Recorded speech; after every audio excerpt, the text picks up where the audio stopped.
السلام علیکم ناظرین، ہمارا نظریہ ہماری پہچان۔ ناظرین کرام، بر صغیر کی تاریخ میں دو قومی نظریہ ایک ایسی حقیقت ہے کہ جس نے بر صغیر کے مسلمانوں کی پہچان کو واضح کیا اور پھر پاکستان کے قیام کی بنیاد رکھی۔ اور یہ نظریہ کوئی محض ایک سیاسی مطالبہ نہیں تھا، بلکہ ایک ایسی فکری اور نظریاتی سوچ تھی کہ جس نے مسلمانوں کو ایک الگ قوم ہونے کا شعور دیا۔ آج کے اس پروگرام میں اسی دو قومی نظریے کے اوپر ہم گفتگو کریں گے کہ یہ کیسے تشکیل پایا، کن بنیادوں پر کھڑا تھا اور آج کے دور میں اس کی کیا اہمیت ہے۔ اور اس پہ گفتگو کرنے کے لیے سامعین کرام اور ناظرین کرام ہمارے ساتھ موجود ہیں جناب کرنل اشفاق حسین، پاکستان کے نامور مصنف، دفاعی تجزیہ کار اور پاک فوج کے ایک سابق افسر ہیں، اور انہوں نے اپنی تحریروں اور تجزیوں کے ذریعے نہ صرف فوج کی تاریخ بلکہ نظریہ پاکستان اور دفاعی امور پر بھی گہری بصیرت فراہم کی۔ تو آپ کو پروگرام میں ہم خوش آمدید کرتے ہیں کرنل صاحب۔ اور سب سے پہلے تو کرنل صاحب ہمیں یہ بتائیے کہ یہ دو قومی نظریہ کیا چیز ہے اور یہ ان کی بنیادی وجہ کیا تھی اس کی؟ بسم اللہ الرحمن الرحیم۔ دیکھیے، دو قومی نظریہ جو ہے یہ اس کے مقابلے میں ایک قومی نظریہ تھا۔ جی، یعنی کس چیز کے ساتھ اس کا مقابلہ تھا کہ ایک طرف ایک قومی نظریہ تھا اور اس کے مقابلے میں دو قومی نظریہ۔ ایک کا تعلق تاریخ سے ہے، اچھا، اور ایک کا تعلق جغرافیہ سے۔ میں ابھی اس کی وضاحت کروں۔ جی جی، ایک کا تعلق زمین سے ہے ہوں، اور دوسرے کا تعلق آسمان سے۔ آسمان سے، میرا خیال ہے میں ایک نئے انداز میں جی یہ جی، بات کر رہا ہوں، آپ بالکل نے اس سے ایسے ہی۔ پہلے کبھی نہیں سنی ہوگی، میں اس کی وضاحت کرتا ہوں۔ ہم جب یہ کہتے ہیں کہ اس کا تعلق ایک کا تعلق جغرافیہ سے ہے، تو دنیا میں جتنی بھی قومیں ہیں وہ اپنے آپ کو جغرافیائی لحاظ سے قوم کہتے ہیں۔ ٹھیک، بالکل یعنی امریکہ میں پیدا ہونے والا صحیح ہے۔ امریکی ہے۔ اگر کوئی غیر مسلم یا غیر امریکی شخص امریکہ میں پہنچا ہوا ہو اور وہ وہاں پیدا ہو جائے تو اسے امریکی شہریت مل جاتی ہے۔ ابھی تک تو یہی ہے۔ ایسے بہت سارے یورپی ممالک میں بھی یہی قانون ہے۔ اسی طرح سے یہاں پر بھی گاندھی نے یہ کہا تھا، جو ہندوؤں کے بہت بڑے رہنما تھے۔ انہوں نے یہ کہا تھا کہ اس ہندوستان میں جو بھی پیدا ہوا ہے وہ سارے ایک قوم ہے، ٹھیک، irrespective of this thing کہ وہ کس مذہب سے تعلق رکھتے ہیں یا ان کا عقیدہ کیا ہے، اصل میں تو وہ ایک قوم ہی ہے نا۔ جی تو گویا انہوں نے جغرافیے پہ زور دیا بالکل، کہ جغرافیائی طور پر جو بر صغیر ہند میں پیدا ہوا وہ ایک قوم ہے۔ اس کے مقابلے میں مسلمان جو ہیں وہ اپنی تاریخ کی طرف جاتے صحیح، کہ نہیں، وہ 1400 سال پہلے جو ہمارا نظریہ تھا ہم اس پہ یقین رکھتے ہیں۔ جو آدمی لا الہ الا اللہ محمد رسول اللہ پڑھ لیتا ہے وہ ایک الگ قوم میں شمار ہو جاتا ہے۔ صحیح، وہ دنیا کے کسی بھی علاقے میں ہو، کسی بھی حصے میں ہو، اس کا تعلق ایک الگ قوم سے ہے، بالکل، اور وہ مسلمان ایک قوم ہے۔ دیکھیں، میں ایک دفعہ لگزمبرگ میں پھر رہا تھا، میں اور میری مسز میرے ساتھ تھی۔ جی لگزمبرگ میں ہم وہاں پہ پھر رہے تھے، ایک بازار سے گزر رہے تھے، تو ایک شخص آیا اور ہمارے قریب سے گزرتے ہوئے اس نے کہا السلام علیکم۔ یقین جانے آئی فیلٹ سو ایلیویٹڈ، کہ کافی دن ہو گئے تھے ہمیں یورپ میں پھرتے ہوئے۔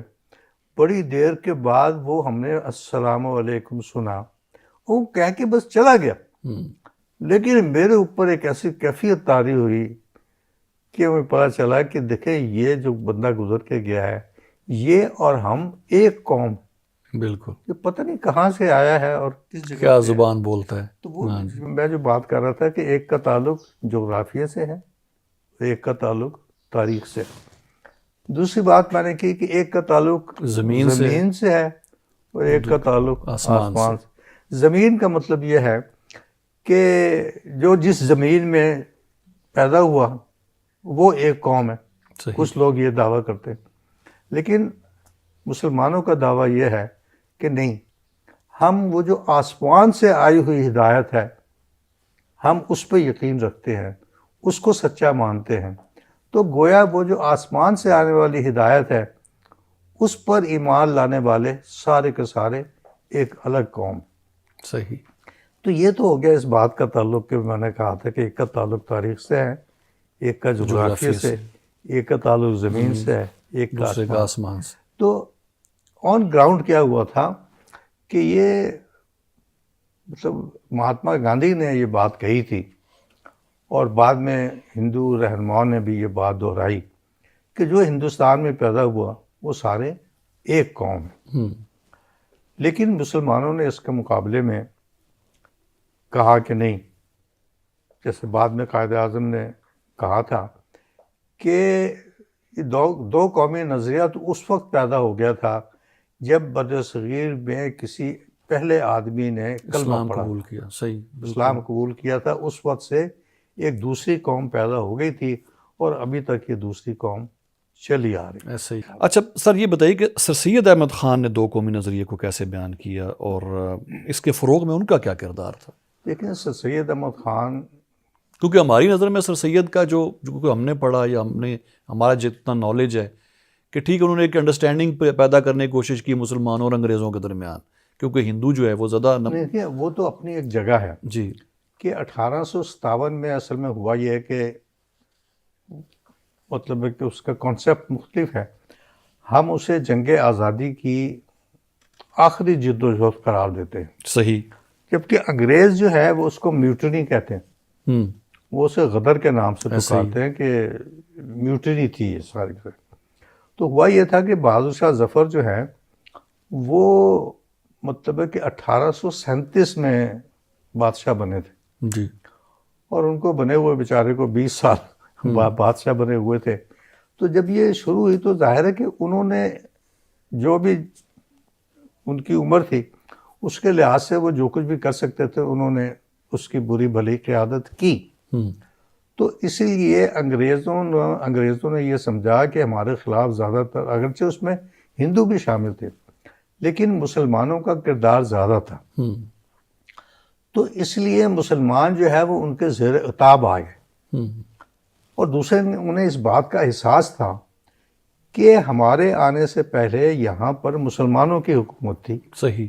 تو ہم نے جو حکومت چھینی ہے وہ مسلمانوں سے لی ہے.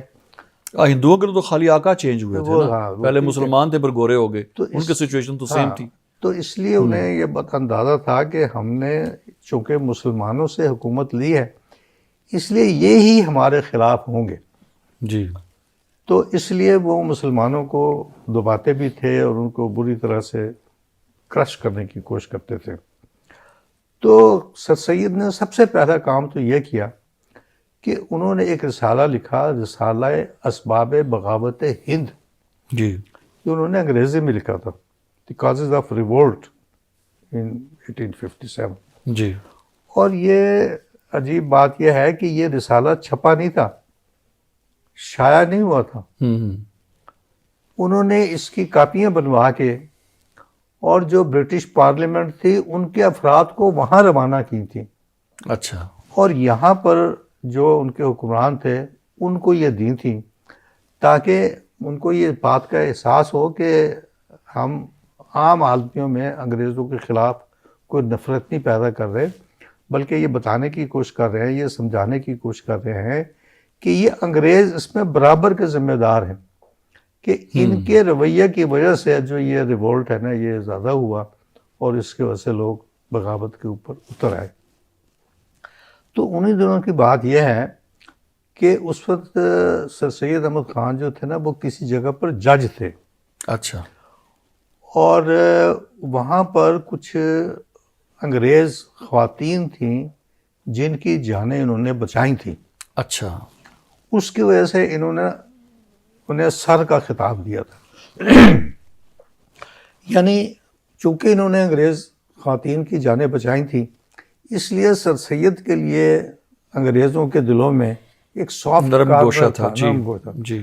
اس سافٹ کارنر کو انہوں نے استعمال کرتے ہوئے ایک تو یہ بات لکھی رسالہ اسباب بغاوت ہند، اور دوسرے ان کو سمجھانے کی کوشش کی کہ مسلمان آپ کے خلاف نہیں ہیں، بلکہ یہ آپ کے کچھ نادان لوگوں کے رویے کی وجہ سے یہ ہوا۔ اس کے علاوہ یہ ہوا کہ دیکھیں کانگریس قائم ہوئی ہے دسمبر 1885 میں، جی 1885 میں، تو اس کو قائم کرنے والے ہندو تھے، اور اس میں جو قائم کرنے والوں میں 2 مسلمان بھی شامل تھے۔ صحیح۔ ایک کا نام شاید بدر الدجا تھا اور ایک کچھ اور آغا نور جی آغا خانی تھے۔ تو انہوں نے سر سید احمد خان کو بھی دعوت دی کہ آپ کانگریس میں شامل ہو جائیں۔ اچھا۔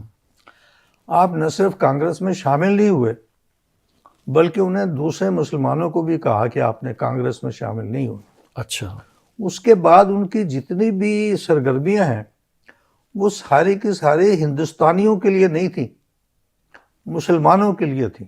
انہوں نے جو علی گڑھ اسکول قائم کیا، جو بعد میں ترقی کرتے کرتے پہلے کالج بنا اور پھر باقاعدہ یونیورسٹی بن گیا، جی آج کل بھی وہ یونیورسٹی ہے، وہ مسلمانوں کے لیے قائم کی گئی تھی۔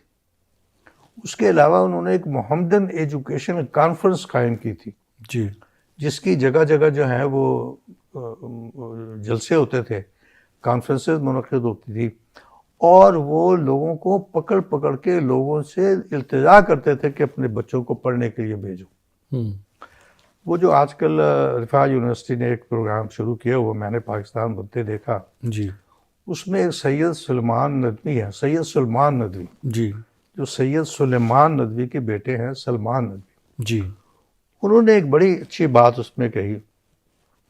انہوں نے کہا کہ 1857 کا جو واقعہ ہوا تھا اس کے 3 ریئیکشن ہوئے۔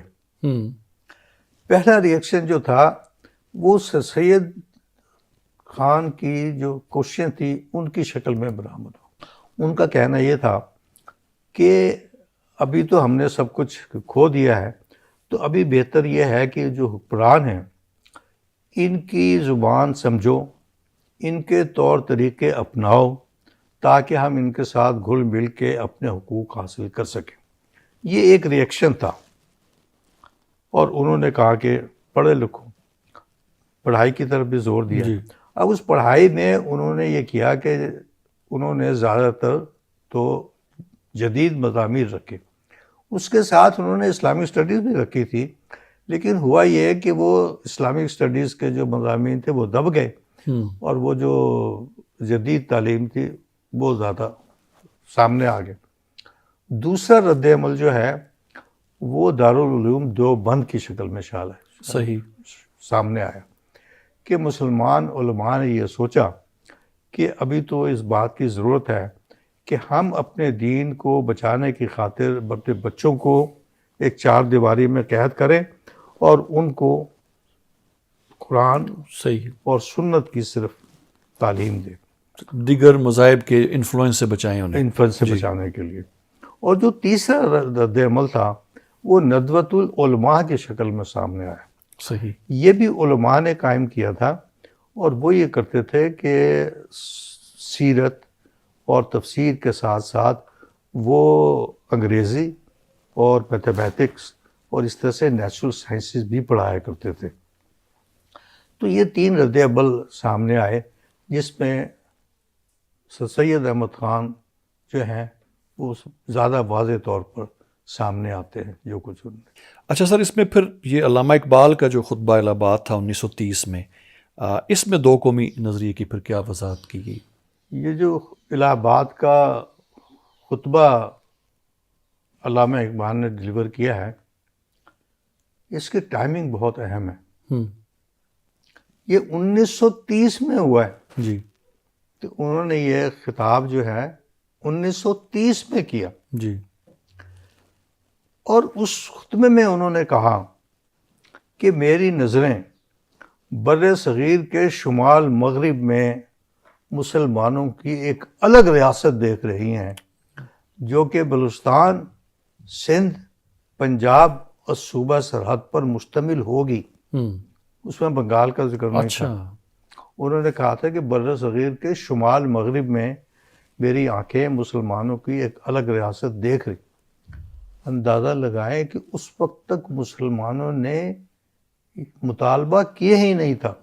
بالکل پاکستان کا سوچ بھی ڈیولپ نہیں سوچ بھی ڈیولپ عمومی سطح پہ تو بالکل بھی 1930 میں تو یہ سوچ بھی ڈیولپ, بلکہ جب 1906 میں جب مسلم لیگ قائم ہوئی ہے تو اس کے منشور میں یہ شامل نہیں تھا کہ ہم جد و جہد آزادی کریں گے, بلکہ اس میں یہ تھا کہ انگریزوں کے ساتھ غلط فہمیاں دور کی جائیں گی اور ان کے ساتھ اور مسلمانوں کی اپنی ایک سیاسی جماعت مسلمانوں کی ایک سیاسی جماعت ہوگی, لیکن اس میں ایک الگ وطن کی کوئی بات اس میں نہیں کی گئی. تو خطبہ الہ آباد میں سب سے بڑی بات یہ ہے کہ علامہ اقبال نے پہلی بار مسلمانوں کی ایک الگ ریاست کی پیشن گوئی کی تھی, اور پھر انہوں نے اسے تفصیل میں بتایا تھا کہ مسلمان کیوں ایک الگ قوم ہے. جی اچھا سر, ایک ترتیب سے آ رہے ہیں, ہم نے پہلے شخصیت پہ بات کی, پھر علامہ اقبال کا اس حوالے سے جو رول تھا. قائد اعظم محمد علی جناح جو ہے انہوں نے اپنی تقاریر میں دو قومی نظریہ جو ہے کس طرح قائد اعظم محمد علی جناح کا کمال یہ ہے کہ وہ بلا کے مقرر تو تھے, تو انہوں نے اس بات کو بتایا, بڑے واضح طور پہ بتایا کہ یہ صدیوں تک اکٹھے تو رہے ہیں لیکن یہ کبھی ایک قوم نہیں رہے, یہ الگ الگ قوم رہے ہیں.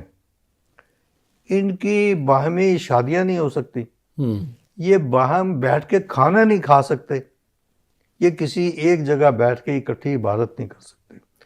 ان کا کھانا پینا الگ ہے, مسلمانوں کا کھانا پینا الگ ہے. جس کو یہ پوجا کرتے ہیں مسلمان اس کو ذبح کر کے کھا جاتا ہے. اور ان کا لباس, ان کی گفتگو, دیکھیں وہ اپنی گفتگو میں ہندی کے لفظ استعمال کرتے تھے, سنسکرت کے لفظ استعمال کرتے تھے, جبکہ مسلمان اپنی عام گفتگو میں ماشاءاللہ, انشاءاللہ, عربی اور فارسی عربی اور فار جو اصل میں ان کا جو مطلب پورا سرمایہ تھا ان کے دین کا, وہ اصل میں تو پہلے فارسی میں تھا. جی اور اسی لیے سب سے پہلے جو ہے نا وہ قرآن کا ترجمہ فارسی میں بر صغیر میں ہوا. یہ 1300 سال میں پہلی مرتبہ ایسا ہوا تھا کہ قرآن کا ترجمہ کسی غیر زبان میں ہوا, غیر عربی زبان, اور ان کو بڑی مشکل پیش آئی. لوگوں نے بڑے فتوے لگائے کہ جی یہ کیا نیا قرآن بنا رہے ہیں. لیکن انہوں نے کہا کہ جب تک ہمیں سمجھ نہیں آئے گی کہ یہ قرآن کیا رہا ہے صحیح, تو ہم اس کو سمجھیں گے کیسے. پھر انہی کے بیٹوں نے مطلب اس کا اردو میں ترجمہ کیا. تو اس طرح سے گویا مسلمانوں کے لیے جو زبان تھی وہ زبان بھی ان کی تہذیب کی, ان کے دین کی وراثت تھی. اس لیے وہ اپنی زبان میں فارسی استعمال کرتے تھے, عربی استعمال کرتے تھے, اردو استعمال کرتے تھے. تو قائد اعظم نے واضح طور پر یہ بتایا کہ یہ اکٹھے تو رہتے رہے ہیں لیکن یہ کبھی بھی ایک قوم نہیں رہے, یہ بالکل دو الگ الگ قومیں ہیں, اور اسی لیے میں ان کے لیے ایک الگ وطن کا مطالبہ کر رہا ہوں. جو الگ وطن کا مطالبہ پھر 1940 کی جو باقاعدہ جو قرارداد پاکستان جس کو کہا جاتا ہے وہ پیش کی گئی, اس کا دو قومی نظریے سے کیا تعلق بنتا ہے؟ وہ اس کا وہ جو مطلب ہے کہ 1930 میں مطلب ایک جو ان کا جو ایک یقین تھا, اس یقین کے ساتھ جب وہ اس نتیجے پر پہنچ گئے, پہلے تو قائد اعظم کانگریس کے رکن بھی رہے نا, ایسا ہی, لیکن انہیں جب یقین ہو گیا اس بات کا کہ یہ کانگریس جو ہے یہ مسلمانوں کے مفادات کا خیال نہیں رکھے گی, تو اس لیے انہوں نے اس کو چھوڑ دیا. جی, اور اس کے بعد وہ تو بدل ہو کے پھر واپس چلے گئے تھے. ان کو علامہ اقبال اور دوسرے لوگوں کی کوششوں سے ان کو واپس لایا گیا, اور پھر انہوں نے مسلم لیگ کی قیادت سنبھالی. اور اس میں زیادہ تر رول جو ہے وہ مشرقی پاکستان کے لوگوں کا تھا, جی, جو آج کل بنگلہ دیش کہلاتا ہے. بنگلہ دیش کے لوگوں نے تحریک پاکستان میں زیادہ رول پلے کیا. پہلی بات تو یہ کہ مسلم لیگ جو ہے وہ 1906 میں ڈھاکہ میں قائم ہوئی. جی, وہ ڈھاکہ کے ایک رہنما تھے, نواب آف ڈھاکہ سر سلیم خان, سر سلیم اللہ, ان کے گھر میں یہ اجلاس تھا جس میں پہلی دفعہ قائم ہوئی، اس کے بعد اس کی قرارداد بھی جو پیش کی وہ کسی مشرقی پاکستان کے آدمی نے کی تھی۔ سر یہ بتائیں کہ کیا میں پاکستان کے بعد جو ہے وہ یہ دو قومی نظریہ یہ کس حد تک جو ہے نا کامیاب ہوا آپ کا؟ رائٹ ان دا بگننگ 1949 میں تو یہ ہوا تھا کہ قرارداد مقاصد پاس کی گئی، جی، اور اس وقت لیاقت علی خان مرحوم وہ تھے، پرائم منسٹر تھے، ان کی موجودگی میں یہ قرارداد پاس ہوئی۔ گویا یہ قرارداد مقاصد پاس کرنے کے بعد اس قوم نے یہ طے کر لیا تھا کہ پاکستان کے اندر جو قوانین ہوں گے وہ قرآن اور سنت کے مطابق ہوں گے، لیکن اس کے بعد پھر یہ ہماری بدقسمتی ہے کہ ہم نے اس کو زیادہ توجہ نہیں دی، بلکہ ایوب خان کے دنوں میں جو آئلی قوانین بنائے گئے جی، وہ سراسر جو ہے نا وہ قرآن اور سنت کے احکامات کے بالکل منافی، خلاف تھے اور جی، منافی تھے۔ اور اس کے علاوہ یہ بھی ہوا کہ سیاسی طور پر ہم نے سب لوگوں کو برابر کے حقوق نہیں دیے۔ سب سے بڑی بات تو یہ ہے کہ جب پاکستان وجود میں آیا تو مشرقی پاکستان کی آبادی کی جو نسبت تھی وہ دیور 53 اور 54%، جی، یعنی صرف مشرقی پاکستان کی جو آبادی تھی وہ 53 یا 54% تھی، اور باقی جو یہ 4 صوبے مغربی پاکستان کے تھے ان سب کی ملا کے بھی ان کے برابر نہیں ہوتی تھی۔ جی، لیکن رائٹ فرام دا بگننگ ہماری بیوروکریسی نے انہیں ان کا حق نہیں دیا، اور اس کی وجہ سے ان کے اندر محرومیاں جو ہیں وہ پیدا ہونی شروع ہو گئی۔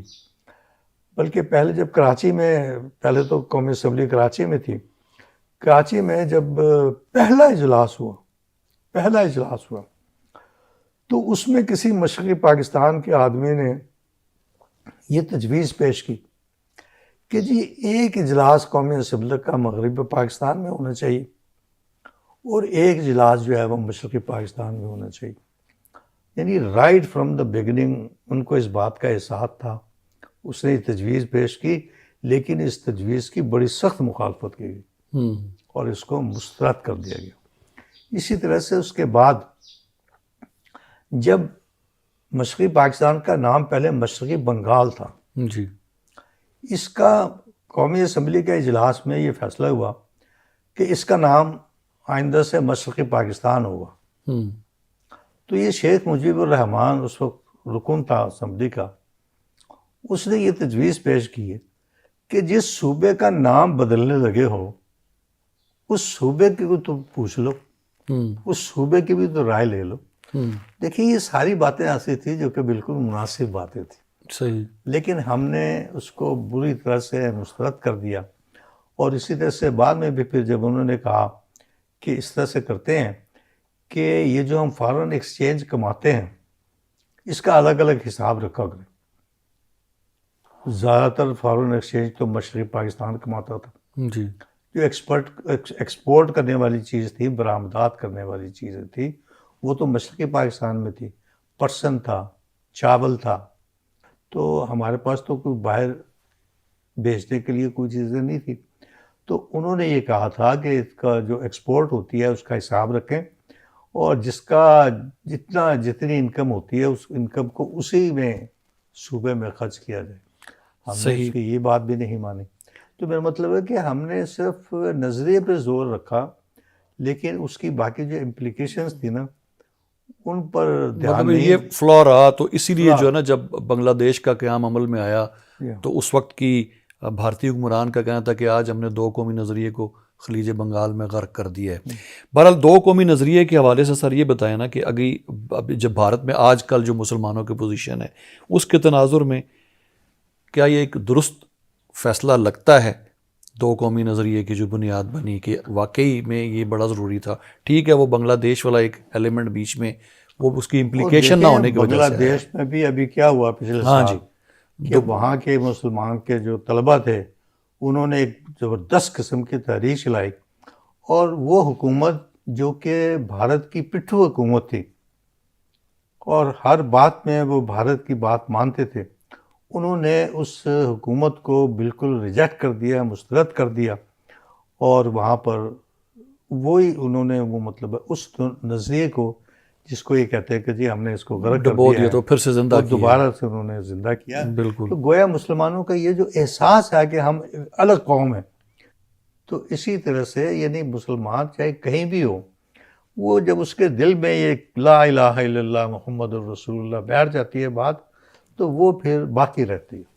اچھا سر، یہ بتائیں کہ اگر ہم آج کی دور کی بات کریں تو آپ کو نظریہ پاکستان یا دو قومی نظریہ کی جو اہمیت ہے وہ کیا لگتی ہے؟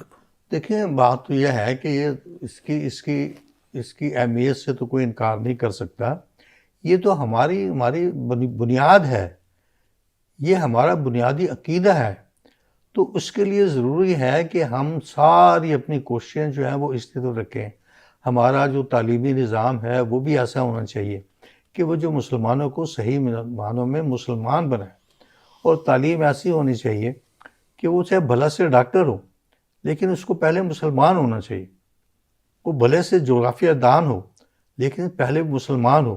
یعنی وہ مسلمان ہوگا تو اس کو پتہ چلے گا کہ اللہ تعالیٰ نے بار بار یہ زمینوں اور آسمانوں کا ذکر کس انداز میں کیا ہے اور ان کا کیا رول.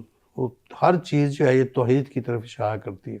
اس طرح سے جو اچھا ایک ڈاکٹر ہے، وہ ڈاکٹر صرف یہی نہیں دیکھے گا کہ اس کی کون سی رگ کہاں جا رہی ہے اور اس کی ہڈیاں کتنی ہیں اور اس کے دل کے کتنے والو ہیں اور یہ کام کس طرح سے کرتے ہیں، بلکہ وہ اللہ تعالیٰ کی قدرت کا نظارہ کر کے اپنے طلباء کو یہ بھی سمجھائے گا کہ یہ اللہ تعالیٰ کی کتنی بڑی قدرت ہے کہ یہ سب کچھ اس طرح سے ہو رہا ہے. تو یہ سب کچھ کی ضرورت ہے کہ ہمارے تمام جو نظام ہے، نظام تعلیم ہو، نظام سیاست ہو، نظام معیشت ہو، یہ سارے کا سارا جو ہے وہ ہمارے بنیادی نظریے کے مطابق ہو، تو تب آپ کہیں گے کہ آپ دو قومی نظریے کو فروغ دے رہے ہیں. سر، ہمارے ان رہنماؤں نے جو قومیت کی تعریف بالکل ایک نئے انداز میں کی تھی، آج کل کے حالات کے تناظر میں کیا آپ کو لگتا ہے کہ وہ قوم کی تعریف تبدیل کرنے کی طرف جو ہے کچھ تحریک جو ہیں وہ کر رہی ہیں، اور اور اس کو ہم پاکستان کو مضبوط بنانے کے لیے، مستحکم بنانے کے لیے اور مزید ترقی یافتہ بنانے کے لیے جو ہے یہ دو قومی نظریہ جو ہے اس کو کیسے ہم مزید امپروو کر سکتے ہیں؟ دیکھیں، جو آپ کی بنیاد ہے، اگر آپ اس کو بھول جائیں گے تو آپ کمزور ہوں گے، مضبوط نہیں ہوں گے. آپ کی مضبوطی کا راز ہی یہ ہے کہ جو آپ کا بنیادی عقیدہ ہے، آپ نہ صرف اس کے اوپر کام کریں بلکہ اپنی نئی نسل کو بھی اس کے مطابق ہی تربیت دیں. وہ اس کے مطابق ان کو تربیت دیں گے تو اس کے اندر سے اچھے لیڈر بھی نکلیں گے، اس کے اندر سے اچھے معیشت دان بھی نکلیں گے، اسی کے نتیجے میں اچھے سیاستدان بھی نکلیں گے، اور وہ صحیح معنوں میں مسلمانوں کی اور اپنی قوم کی رہنمائی کر سکیں گے. بہت بہت شکریہ سر تشریف لانے کے لیے، اور ہمیں اتنی زبردست معلومات دو قومی نظریے کے حوالے سے آپ نے ہمیں بہم پہنچائیں. ناظرین کرام، پروگرام ہمارا نظریہ ہماری پہچان آپ